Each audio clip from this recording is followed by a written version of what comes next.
And so, by a backhanded, upside-down argument, was predicted that there is in carbon a level at 7.82 million volts, and then experiments in the laboratory with carbon show indeed that there is. And therefore, the existence in the world of all these other elements is very closely related to the fact that there is this particular level in carbon.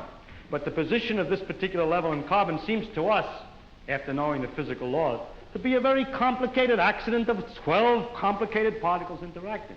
So I wish to illustrate by this example that an understanding of the physical laws doesn't give you an understanding in a sense of understanding significance of the world in any way. The details of real experience are very far often from the fundamental laws. There are, in a way of speaking in the world, we have a way of discussing the world which you could call, we discuss it at various hierarchies or levels. Now, I don't mean to be very precise, there's a level, there's another level, and another level, but I will indicate by describing a set of ideas to you, just one after the other, what I mean by hierarchies of ideas. For example, at one end, we have the fundamental laws of physics. Then we invent other terms for concepts which are approximate, who have, we believe, the ultimate explanation in terms of the fundamental laws. For instance, heat. Heat is supposed to be the jiggling, and it's just a word for a hot thing, is just a word for a mass of atoms which are jiggling. For that, fundamentally, we should think of the atoms jiggling. But for a while, if we're talking about heat, we sometimes forget about the atoms jiggling. Just like when we talk about the glacier, we don't always think of the hexagonal ice snowflakes which originally fell. Another example of the same thing is a salt crystal. Looked at fundamentally, it's a lot of protons, neutrons, and electrons. But we have this concept, salt crystal, which carries a whole pattern already of fundamental interactions, or idea like pressure.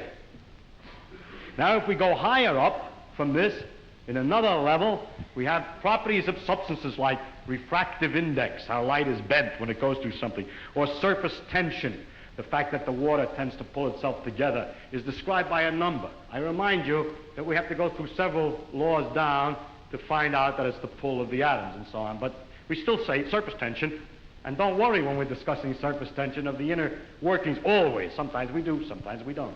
Go on, up in the hierarchy.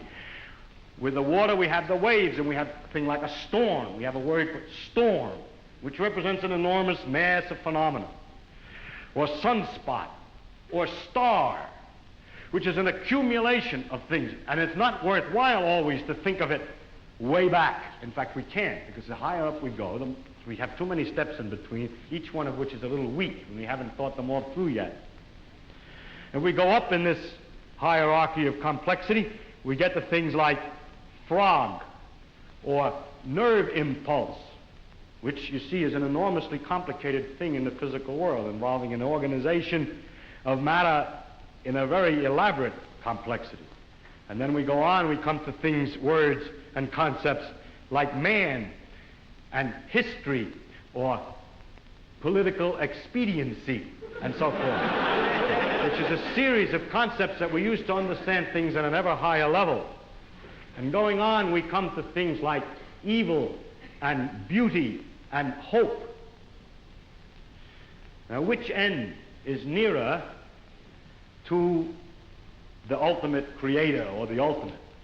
So if I make a religious metaphor, which end is nearer to God? Beauty and hope, or the fundamental laws?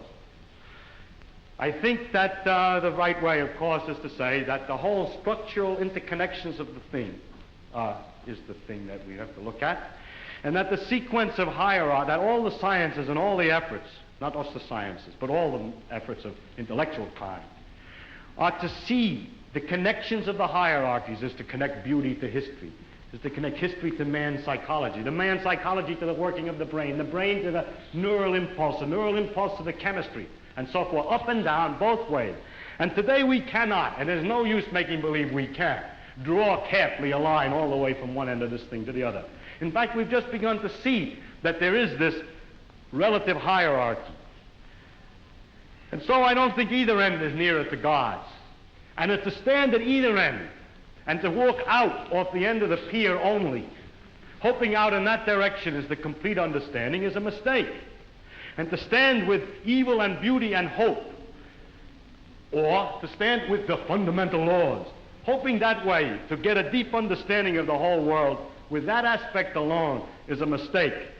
And it is not sensible either for the ones who specialize at one end and the ones who specialize at the other end to have such disregard for each other. They don't actually, but the people say they do.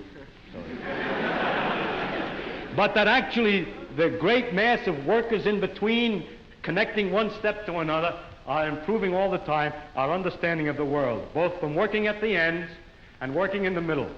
And in that way, we are gradually understanding this connection, this tremendous world of interconnecting hierarchies. If you expected science to give all the answers to the wonderful questions about what we are, where we're going, what the meaning of the universe is, and so on, then I think you could easily become disillusioned and then look for some mystic answer to these problems.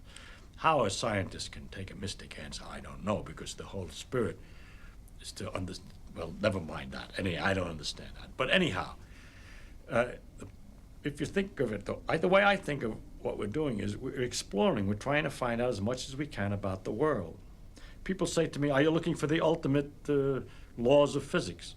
No, I'm not. I'm just looking to find out more about the world. And if it turns out there is a simple ultimate law that explains everything, so be it. That would be very nice to discover. If it turns out it's like an onion with millions of layers and we're just sick and tired of looking at the layers, then that's the way it is. But whatever way it comes out, its nature is there and she's going to come out the way she is. And therefore, when we go to investigate it, we shouldn't pre-decide what it is we're trying to do except to find out more about it.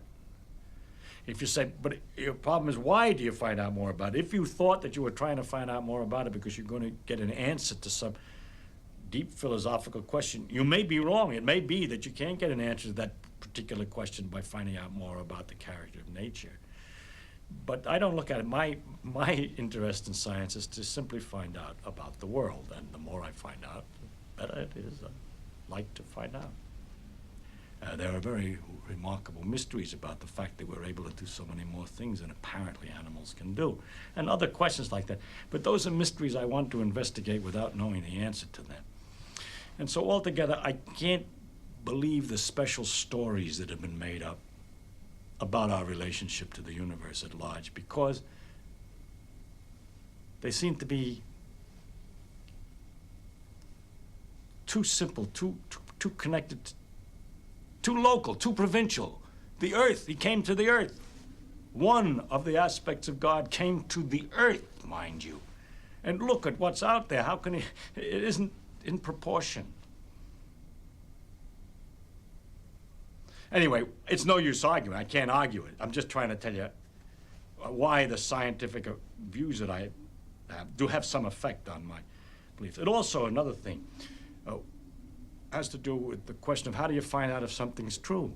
And if you have all these theories of the different religions, have all different theories about the thing, then you begin to wonder. Once you start doubting, just like you're supposed to doubt, you ask me, is the science true? We say, no, we don't know what's true. We're trying to find out. Everything is possibly wrong. Start out understanding religion by saying everything is possibly wrong. Let us see. As soon as you do that, you start sliding down an edge, which is hard to recover from.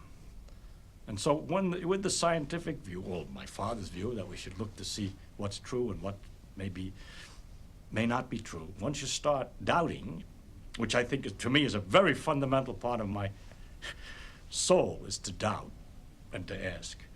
And when you doubt and ask, it gets a little harder to believe. You see, one thing is I can live with doubt and uncertainty and not knowing. I think it's much more interesting to live not knowing than to have answers which might be wrong. I have approximate answers and possible beliefs and different degrees of certainty about different things, but I'm not absolutely sure of anything. And then many things I don't know anything about, such as whether it means anything to ask, why we're here, and what the question might mean. I might think about it a little bit. If I can't figure it out, then I go to something else. But I don't have to know an answer. I don't feel frightened by not knowing things. by being lost in the mysterious universe without having any purpose, which is the way it really is, as far as I can tell, possibly. It doesn't frighten me.